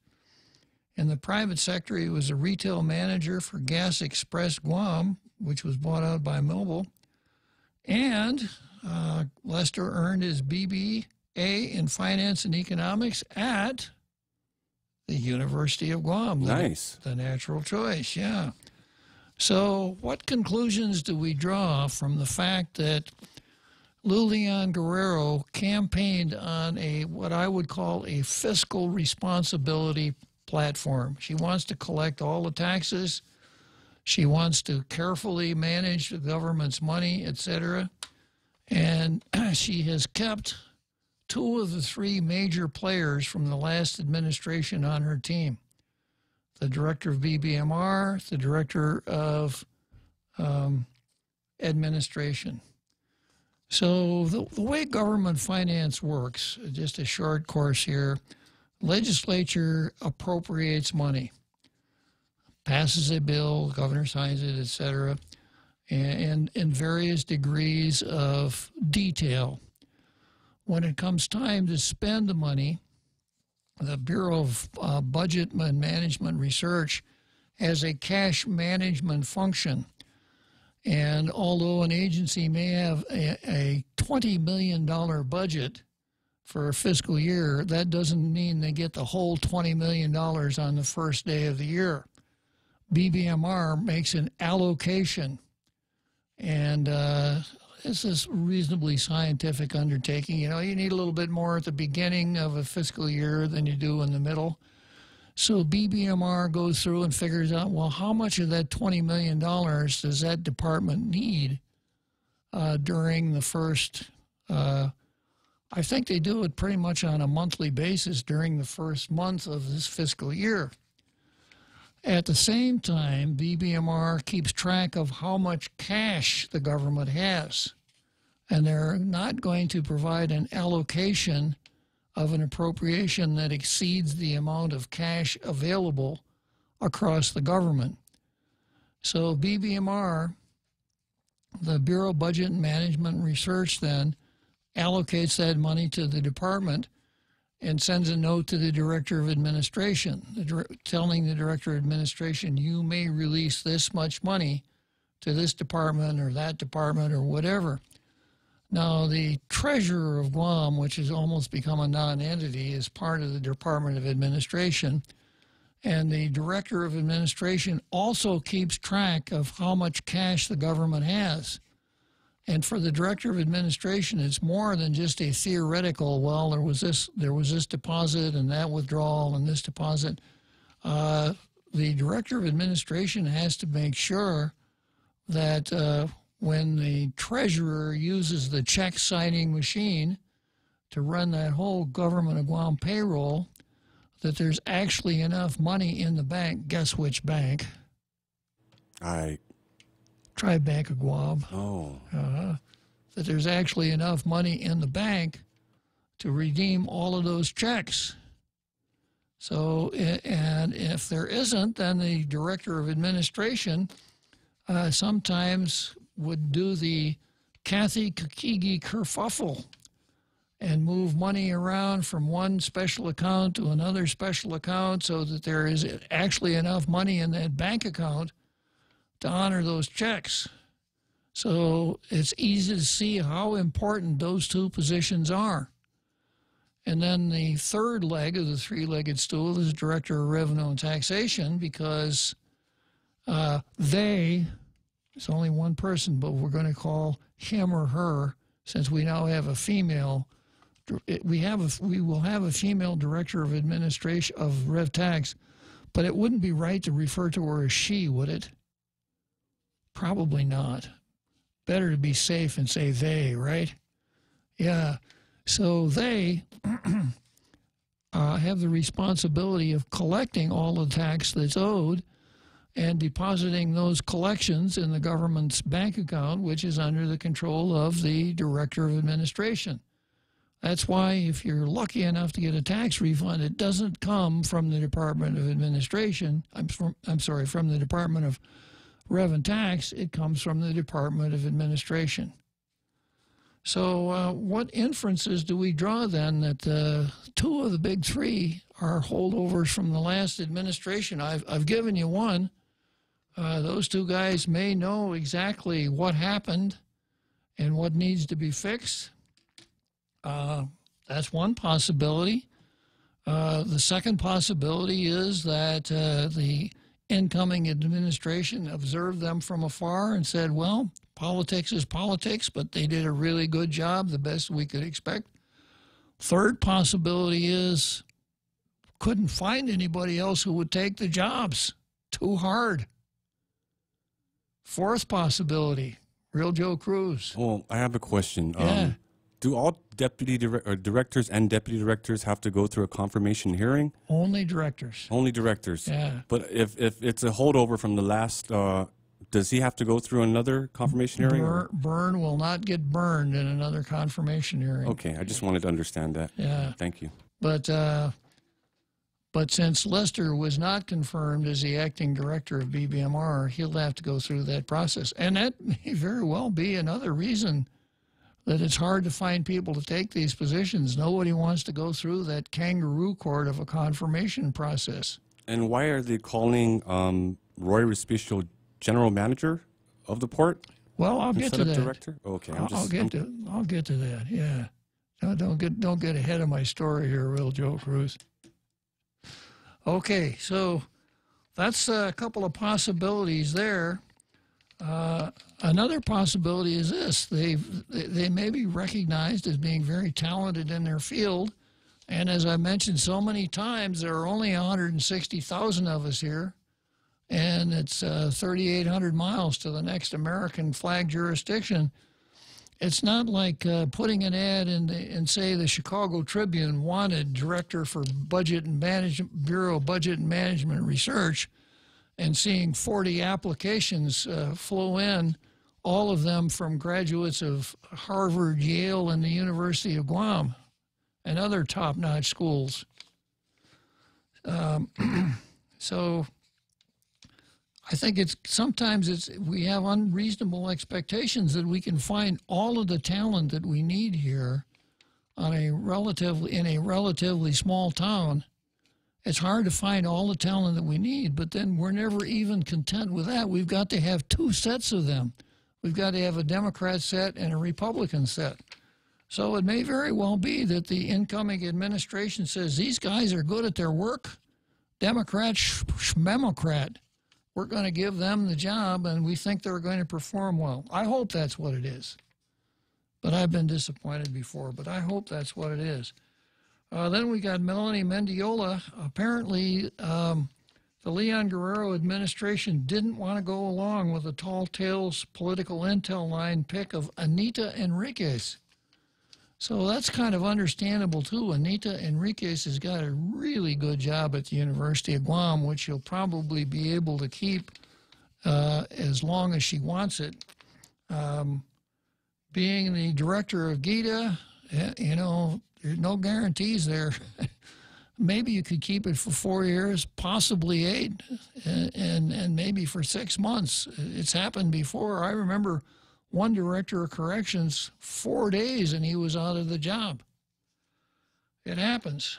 So Melanie Mendiola, pretty qualified person, CPA, etc., pretty good track record. At GITA, Ricky Hernandez, Artemio Ricky Hernandez. He is the director of the Office of Finance and Budget at the legislature, and he has been since 2010. I can't say I have any personal knowledge of this gentleman at all. He's worked with Ben Pangilinan, BJ, Tom Atta, etc. He understands the process apparently from at least the legislative end of finance. And as we've been told before, there's a difference between finance and accounting. He has a Bachelor of Administration in Accounting from UOG, Master of Accounting from University of Hawaii, and is a Certified Government Financial Management designation, and has recently completed his doctoral dissertation in business at Capella University. Capella University. Sounds like a music school, doesn't it? Ah, Capella. Yeah. I don't know if Real Joe Cruz, did I ever tell you about this conversation I sat in at a coffee shop this summer? No, you didn't, sir. Yeah, well, let me tell you. I was sitting there with some old geezers, not as old as me, but some old geezers, you know, and they were all bragging about their kids. And first guy says, you know, I don't know where your kids are going to go to college, but my boy got accepted at the Naval Academy. Yeah, so that means he gets a full scholarship for his whole 4 years, and when he gets out, he's going to be commissioned officer in the Navy. I don't know, that's pretty darn good, isn't it? The second guy says, well, that's not so bad, but, you know, my boy's going to Harvard on a full scholarship. You know, Harvard, that's the Ivy League. No disrespect to the Naval Academy, but it ain't the Ivy League. Third father says, well, you guys, I guess if you're satisfied with just you're having your kids go to school in the U.S., that's not so bad. But my boy's going to Oxford. You know, in Oxford, man, that's the top of the heap. Oxford, England, etc., scholarship. Well, yeah, I'm pretty proud of my son. And the fourth father says, what happened, you guys? You couldn't get your kids into UOG? The natural choice. Are you listening, Robert? So, and then a couple of other noteworthy names here. Edith Pangilinan, who is the Deputy Director of the Department of Administration. I think, I'm not going to comment on that. I'm going to wait and see, because I think that position is valuable, and it pretty much depends on what the Director of Administration wants the deputy to do. The Department of Administration has two really diverse missions. One, obviously, is the whole cash management function that I just described. And then the other one is that the Department of Administration is the HR manager for the whole government. And I think it'd be pretty hard to find one person that combined both those disciplines. They're not the same. They're different undertakings, different considerations. So Edith has been on the Civil Service Commission. Just speculation again. She has been the airport's deputy executive manager. Maybe her expertise is in HR. And obviously Burns is the money guy there.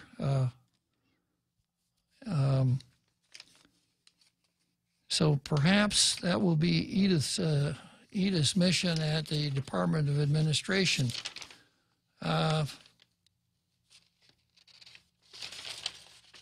And then the last name here on the list is Tyrone Titano, who is going to be the director of BOSAP. You know what BOSAP is, real Joe Cruz? It's an acronym for something, sir. Yeah, the Bureau of Statistics and Plans, better known as BOSAP. Yeah. And Tyrone is a retiree. He's worked in the executive and legislative branches. Let's see. He held the position of administrator of Guam Memorial Hospital, general manager of GMTA, director of policy development and operations for former Governor Carl Gutierrez. And he's a graduate of Father Duenas and the Natural Choice, University of Guam. So I think we did pretty well with our predictions there. And then I've got something fresh off the press that real Joe Cruz just can't wait to get into. And, oh yeah, we're going on into the home stretch. Well, I'm going to get to the part you want before the end of the show, real Joe Cruz. Welcome to Subway's ad for the new Chipotle cheesesteak sandwich. How would you like it? I would like it to predict my future. My pleasure. I see. Your future, a delicious moment in the new Chipotle cheesesteak sandwich with steak, jalapeno peppers, and Chipotle Southwest sauce. Wait, I foresee an imminent spell that is going to entice you. It's the crunchy bread with sunflower seeds, which provides an enchanting flavor. Don't miss it, and be mindful, the portal of the Chipotle cheesesteak sandwich is open for a limited time only. Subway, make it what you want. Introducing Exchanged, Guam's first online and mobile remittance to the Philippines. Exchanged is the easiest and fastest way to send money to your family and friends anywhere in the Philippines. Download the Exchanged app or visit their website, exchange.me. Sign up, remit, and get a chance to win a trip for two to Manila. Deluxe accommodations at the Belmont Hotel at Resorts World Manila. So sign up and remit now at Exchanged. Promo ends March 2nd, 2019. Conditions apply. Also avail of Exchange dollar to remit promo. Visit exchange.me for details.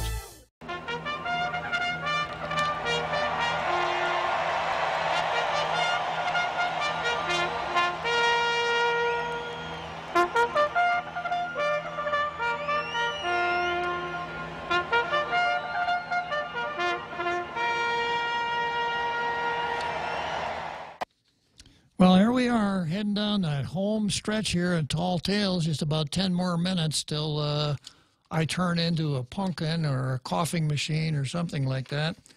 And I got a release just this afternoon on the latest executive appointments from the Leon Guerrero administration. And before I dive into it, I'm going to take just a moment to gloat Two of them, the Tall Tales political intel line was right on target. Port Authority of Guam General Manager Rory Respicio and Executive Manager of the A.B. Wanpat International Airport Authority, Thomas C. Atta. So we called, those were a couple of our first calls, weren't they, Real Joe Cruz? Yes, sir. It was a couple of the first. Yeah. So once again, telling you a testament to the accuracy of the Tall Tales political intel line, which, by the way, will remain operative even after all of these appointments have been made. We'll still have our intel line into the Leon Guerrero administration.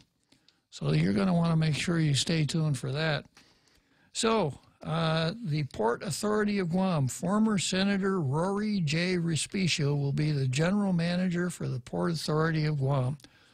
And I don't think I need to spend a whole lot of time talking about Rory. Everybody knows he was a senator.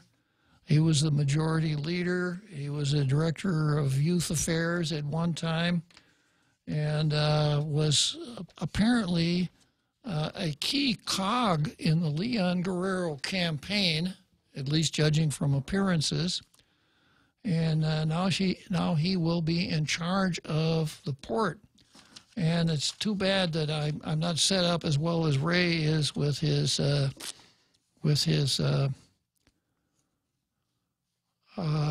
does he call it? The WhatsApp ability to put pictures on Facebook, because a picture came out with this release of the new appointees, and Rory has apparently procured a set of black horn-rimmed glasses. So the next time I see him, I may be a little confused because he looks so professorial in his glasses that I may be confused and think that he's going to the university instead of the port. But anyhow, Rory, congratulations.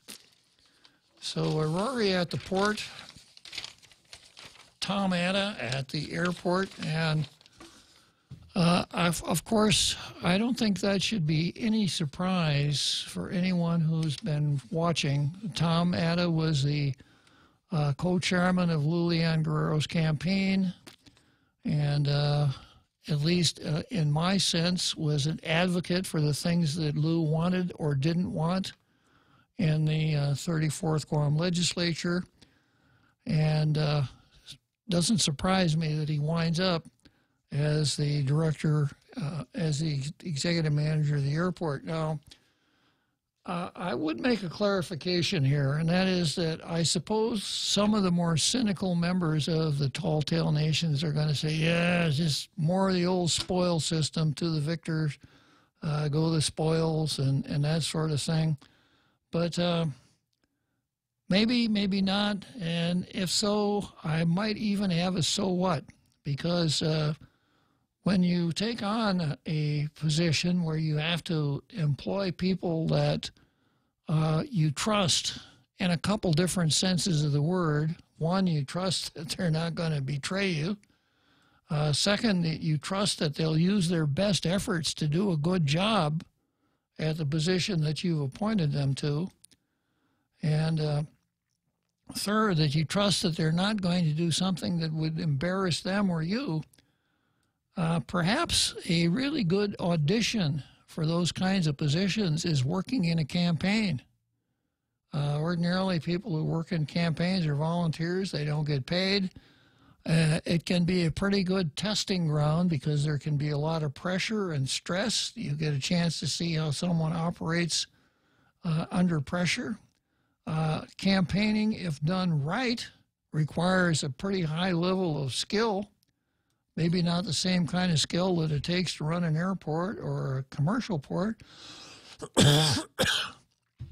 But I think that the basic design, and I talked a little bit about this with respect to the Director of Corrections. I was not crazy about the idea of tying the position of Director of Corrections so closely to law enforcement experience, because I think the basic design of this government and almost any other three-branch government is that You have the technocrats as the classified employees of the agency, and as executive leadership, you're looking for people who have a certain general knowledge and a set of general abilities that would allow them to be good managers and leaders to put into place the policies of the person who has appointed them. So another good place to audition people for that is in a campaign to see how they would work in a particular administration. So Tom Atta's got a pretty good track record.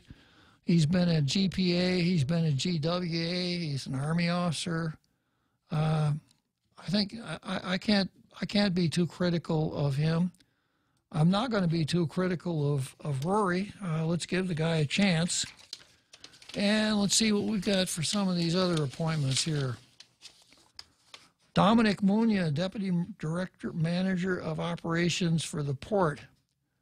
Now, once again, with these deputy positions, so much depends on the director as to how the deputy director position is shaped.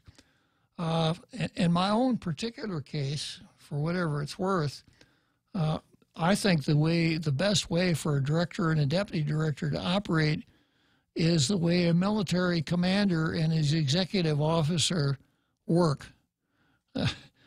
Simply put, the military commander is the guy who gives the important speeches and pins on the medals. The deputy, as you were, the executive officer, is the guy who kicks butt and takes names, does the hard work, the heavy lifting, and makes sure that everything that should happen does happen, and nothing that shouldn't happen does happen. So it's not a division of labor at all. They're almost joined at the hip, and the deputy director has to know exactly where the director wants to go and to take the agency in that direction. It's not, well, you take personnel and I'll take finance or something like that, as I mentioned with the Department of Administration. Might work in a place like that, but in an operations area like the Port Authority, I don't know. So Dominic Munya has been around for a long time. He's been at DPW as the building maintenance manager, also superintendent of solid waste division. That's where I remember him from. He's been assistant general manager of the Mass Transit Authority, deputy director and director of Parks and Rec, operations, here's a hefty title, operations manager for the office of Senator Tina Rose Munya Barnes. Now that's some real credentials there. So Dominic, as I remember, was a key player in the whole solid waste problem that we were dealing with. And I opined earlier that Tina Rose Munya Barnes was the harbinger of a veto-proof legislature, but given a new definition for the term veto-proof. Ordinarily, we think veto-proof means 10 or more members, because if the governor vetoes, it'll come back and the 10 members will override the veto. Well, the way I mean it is this, that I think Lou is going to have such a tight handle, such a tight grip on the legislature that they'll never pass anything that she doesn't like, so she won't have to veto anything. And I mentioned the Munya connection. Josh Tenorio, the lieutenant governor, went from working at the court to working at AutoSpot, which is Tina's sister Donna's business. Tina is the new speaker. You got Dominic as the manager or deputy manager of the port. A couple of other things that I'll opine on a little bit more tomorrow. I hear that song again. Love that song. Tells me it's time to say really nice talking with you all today, especially after I had to bail out on Monday. And I'll see you tomorrow. So long.